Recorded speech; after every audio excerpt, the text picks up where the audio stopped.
हे what's up guys, welcome back once again. आज की कहानी दो इंसानी प्रजातियों के बीच है, जिसमें से एक है आम आपके और हमारे जैसे लोग, और एक है वो लोग जो खुद की शक्तियों से कुछ ऐसी चीजों का आविष्कार कर सकते हैं जिसका सिर्फ एक आम इंसान कल्पना कर सकता है। इन लोगों को कहा जाता है मेस, जिसके राजा हैं मॉडरेट।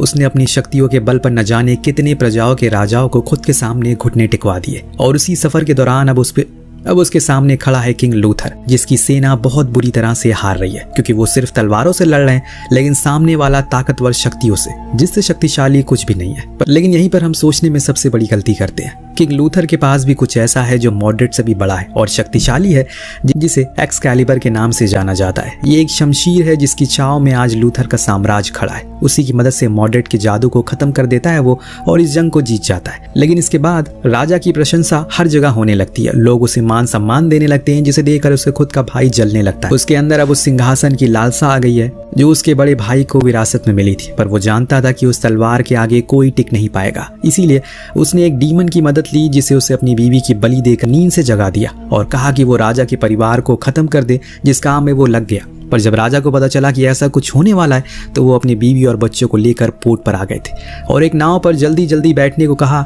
इस दौरान वहां वही डीमन आ जाता है जो रानी को मार देता है, लेकिन राजा अपने बच्चों को नाव से दूर भेज देता है और खुद ही उस डीमन से लड़ना शुरू कर देता है। दोनों के बीच काफी भयंकर लड़ाई होती है, वो भी पानी के नीचे। लेकिन हमें यहाँ ये नहीं बताया जाता कि जीता कौन, पर इतना जरूर पता है कि जिसके पास वो तलवार होगी, जीत उसी की होगी। तो शायद यहाँ राजा जीत गया होगा और पानी के नीचे रहने से उसकी मौत हो जाती है।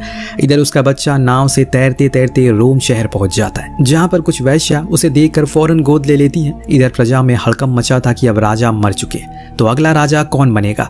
तो वेटिकन बड़ी ही चालाकी से खुद को राजा घोषित कर देता है और फिर शुरू कर देता है अपना जिल्लत भरा शासन, जिसमें इंसानों को इंसान नहीं जानवर समझा जाता है। वेटिकन को सिर्फ ताकत चाहिए थी, जिसके लिए उसने अब तो मेज टावर को भी बनवाना शुरू कर दिया। हालांकि वो खुद मेज नहीं था, लेकिन उसे वो ताकत चाहिए थी जो कि मॉडरेट के पास थी। उधर अब आर्थर भी ब्रॉदल में रहकर बड़ा होना शुरू हो गया है। इस दौरान उसने मार लड़ाई वगैरह चोरी चकारी सब कुछ सीख लिया है। ऊपर से उसका दिमाग भी बहुत तेज है और इसीलिए वो हर किसी से जीत जाया करता है। धीमे धीमे करके अब 20 साल का समय गुजर जाता है। प्रजा में अब खलबली मच चुकी है, क्योंकि मेज टावर का काम पूरा हो गया। उसी दौरान एक और परेशानी आ गई थी। दरअसल पोर्ट का पानी सूख गया, पर सिर्फ यही नहीं, उसी पोर्ट में इन्हें वहां एक्सकैलिबर स्वॉर्ड भी दिखती है, जो एक विशाल पत्थर में गड़ी हुई थी। ये देखकर वेटिकन फौरन बाहर आया और देखा कि हर कोई उसे बाहर निकालने की कोशिश कर रहा है, लेकिन किसी से ये काम नहीं हो रहा है। पर ऐसा क्यों?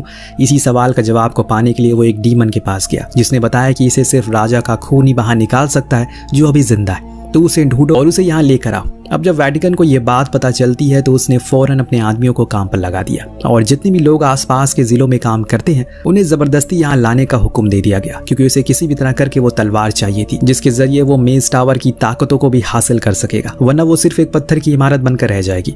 शहर में खलबली मच चुकी है, हर किसी को बोट पर लादा जा रहा है, जिसमें आर्थर भी था। हालांकि उसे कुछ पता नहीं है अपने अतीत के बारे में, लेकिन उन लोगों ने वो भी शामिल हो गया। एक एक करके सभी को आगे लाया जा रहा है। हालांकि वहां खड़े किसी को इस काम में कोई दिलचस्पी नहीं है, पर जब आर्थर ने उस तलवार पर अपने हाथों को लगाया, तो उसे एक अजीब सा झटका महसूस हुआ और वो अतीत के पन्नों में अपने आप को उसी आंखों के सामने पलटने लगता है जो कभी उसके बाप के शागिर्द हुआ करते थे। आज उसी को हुक्म दे रहे हैं। हालांकि पहली बारी तो आर्थर ने हाथ हटा लिया, लेकिन जब दूसरी बारी उसने उसे धीरे करके ऊपर खींचा, तो उस जगह पर मानो एक जलजला आ गया। महल में बैठा वेटिकन को भी एहसास हो गया कि वो मिल गया जिसकी उसे तलाश थी। एक ही झटके में आर्थर ने उस तलवार को बाहर निकाल लिया, लेकिन उसकी शक्ति को वो झेल ना सका और वहीं बेहोश हो गया। हर जगह ढिंडोरा पिट गया कि किंग लूथर का वंश वापस लौट आया। उसने उस तलवार को भी निकाल लिया है और इसीलिए लोग अब राजा के खिलाफ बगावत छेड़ देते हैं, जो चीज वेटिकन को पसंद नहीं आती।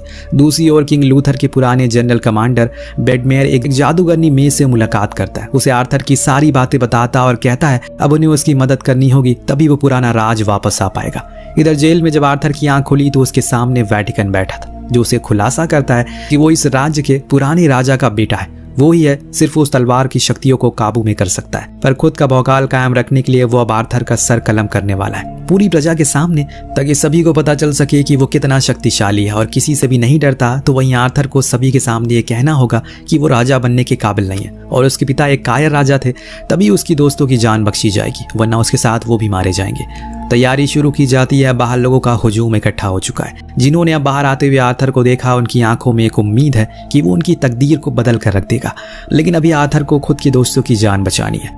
इसीलिए वही करता है जैसा वेटिकन ने उसे करने को कहा। कुछ समय के बाद अब उसे भी उसके सामने सजा दी जाने वाली थी, लेकिन तभी जादूगर मतली के लोग अपना जादू दिखाते हैं और जितने भी जानवर थे उन्हें अपने वश में कर लेते हैं। तो दूसरी तरफ बेडमेयर के लोग हमला शुरू करते हैं। इसी मौके का फायदा उठाकर एक आदमी आर्थर और उस तलवार को लेकर नदी में कूद जाता है। इसके बाद हम उस बेडमेयर को एक खुफिया अड्डे पर देखते हैं, जहां वो उसे बताता है वो किंग लूथर का एक लौता बेटा है जिसे अपना हक जताना होगा, इस पूरे साम्राज्य फिर से खुशहाल बनाना होगा। लेकिन आर्थर को इस जिंदगी को जीने में कोई दिलचस्पी नहीं है। वो सभी से लड़कर जाने लगता है पर उसे कोई जाने नहीं देता। तब उस समय उसकी वहां खड़े लोगों को भिड़त हो जाती है, जिसके चलते उसने फिर से एक्सकैलिबर को उठा लिया। लेकिन इस बारी भी वो उसकी शक्तियों को झेल नहीं पाता और बेहोश हो जाता है। तो मैथिली को एहसास हुआ कि उसे कुछ याद ही नहीं है। एक्सकैलिबर उसे अपनाने से कतरा रही है। पहले हमें उसके अतीत से उसे रूबरू करवाना होगा, जो आज भी एक रहस्य है लोगों के लिए। इसे हमें डेक्लैंड जाना होगा, पर बेडमेयर उसके लिए राजी नहीं था, क्योंकि वहाँ अच्छे और बड़े मेज जाने से डरते हैं, पर उसके अलावा कोई और चारा नहीं है। इसीलिए ये लोग अब अगले दिन उसे लेकर उसी जगह लेकर जाते हैं जहाँ वो आइलैंड है, जो बड़े और खतरनाक जीवों से भरा है, जो इतनी भयानक दिखते हैं जिसकी कल्पना भी किसी ने नहीं की होगी। और उसी जगह पर आर्थर को अकेले छोड़ दिया जाता है, जहां वो उन सभी से लड़ता है। पर एक समय आता है जब उसके सामने कुछ बहुत ही खूंखार भेड़िए खड़े थे। वो अपनी तलवार बाहर निकालता और एक पत्थर पर लगाता है, जिसकी शक्तियां अब उसके अंदर आने लगी थी। इस दौरान उसे अपने पिता का वो पल दिखता है जिसे आज तक सभी से छुपा कर रखा गया था। दरअसल जब उस रात किंग लूथर भाग रहे थे तो उनके सामने जो डीमन आया था उसे लड़ने के लिए, वो असल में कोई और नहीं बल्कि खुद वेटिकन ही था, जिसने अपनी पत्नी का बलिदान दिया ताकि वो उस रूप में आकर लूथर को मार सके। लेकिन उस दिन लूथर अपनी एक चाल चल देते हैं और उन्हें उस शमशीर को उछाला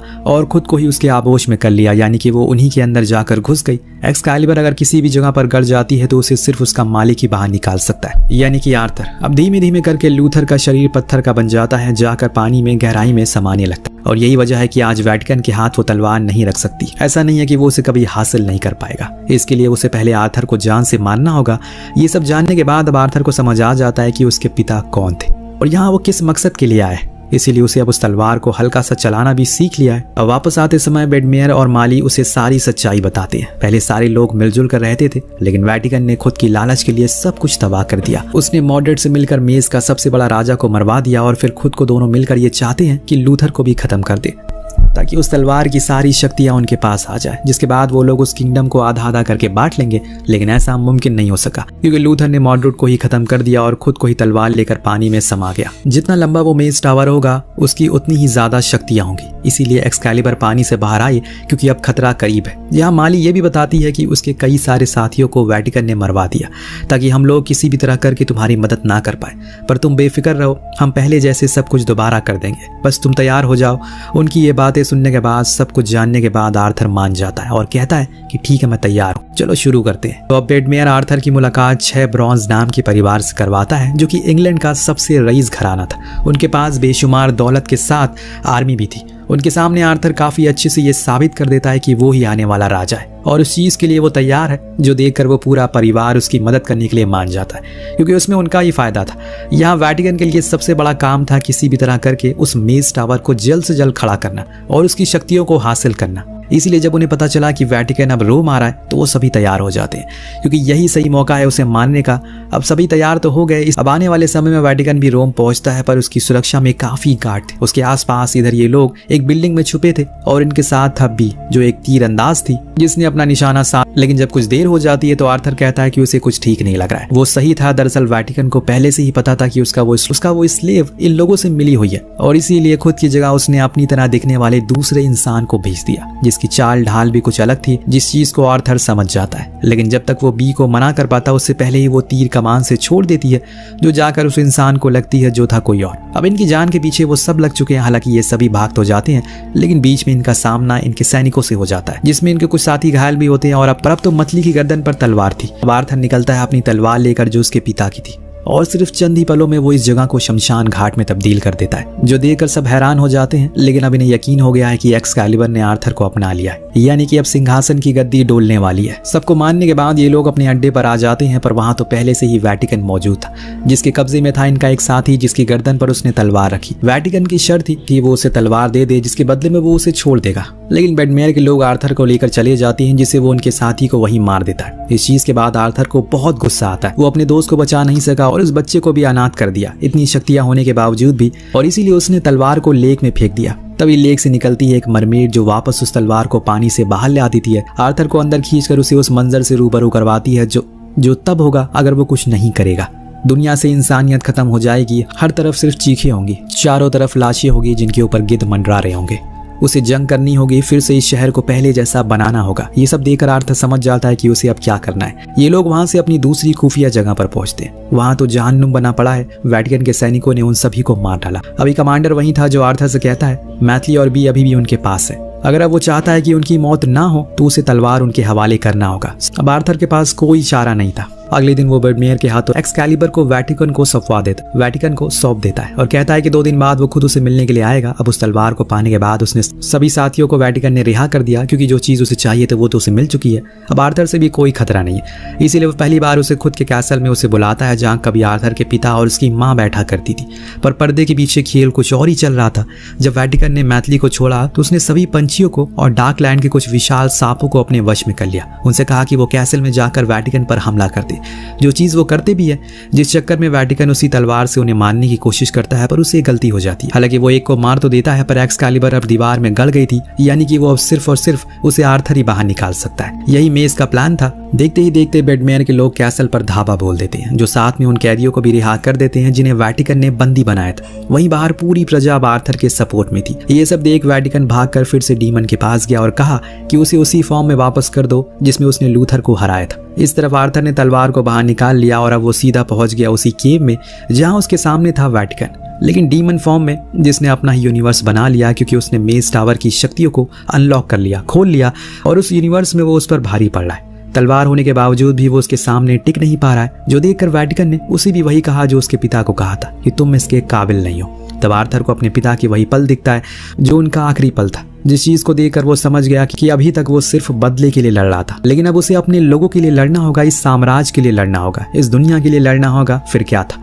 देखते ही देखते ऐसा लगने लगा कि वो स्वॉर्ड अब उसकी गुलाम बन चुकी है और वो उसकी अपार शक्तियों का प्रयोग करता है, जिसे वो पूरी तरह से स्पार्क भी करना शुरू कर देती है। और फिर अंत में वो एक स्ट्राइक करता है जिसे वापस से अपनी इंसानी फॉर्म में लौट आता है और मारा जाता है। इसके बाद वो पूरा मेज टावर गिरकर ध्वस्त हो जाता है। अब बेडमेयर ने सारे रीति रिवाजों के साथ आर्थर को इस साम्राज्य का नया राजा घोषित कर दिया, जिससे सभी बहुत खुश थे। और इसी के साथ इस कहानी का यही पर अंत होता है। आपको कहानी कैसी लगी हमें कमेंट करके जरूर बताएगा। हम मिलते हैं अगले वीडियो में। Thank you.